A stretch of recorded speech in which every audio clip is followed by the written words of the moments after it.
Welcome to BLN Telugu news. వడ్ల కొనుగోలు కేంద్రాలు నేరేడుబెల్లి, హుస్సేన్పల్లి, శాంపేట, తారాపూర్, పెద్దకోడపాకలో శాంపేట మండలంలో పూర్తిగా వడ్ల కొనుగోలు కేంద్రాలు ప్రారంభించాము. రైతులను ఇబ్బంది పెట్టకుండా సరైనటువంటి కాంటా చేసి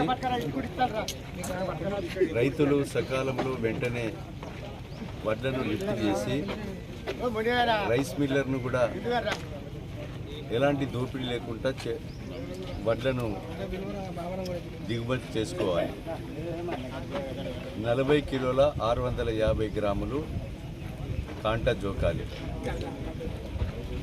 రైతులు కూడా వడ్లను తారు లేకుండా తూర్పాల పట్టించి ప్యాడీ క్లీనర్తో తారు లేకుండా చేసి మ్యాచ్యూర్ 17 వచ్చే విధంగా రైతు కూడా కాంటా జోక్కొని ట్రక్ షీట్ తీసుకొని రైతు ఇంట్లో పడుకోవచ్చు. రైతు బాధ్యత అది. సన్న వడ్లాలకు ఈ ప్రభుత్వం 500 బోనస్ కూడా ఇవ్వడం జరుగుతూ ఉంది. కనుక రైతులు ఎందుకు సన్న వడ్లకు బోనస్ ఇస్తున్నామంటే మద్దతు ధర అదనంగా రేషన్ బియ్యం అన్నీ కూడా దళారుల పాలై మహారాష్ట్రకు పోయి 30 రూపాయల కిలో చొప్పున అమ్ముతున్నారు.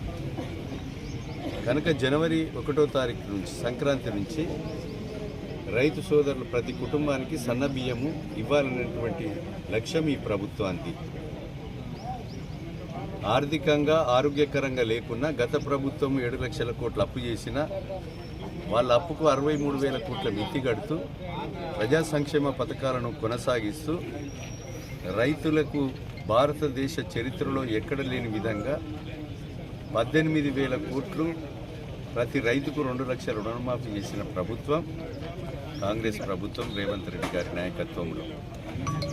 దీనందరూ కూడా దృష్టిలో పెట్టుకొని రాబోయే రోజుల్లో ఈ ప్రభుత్వానికి దీవెనలు ఆశీర్వదించి విజ్ఞప్తి చేస్తున్నారు.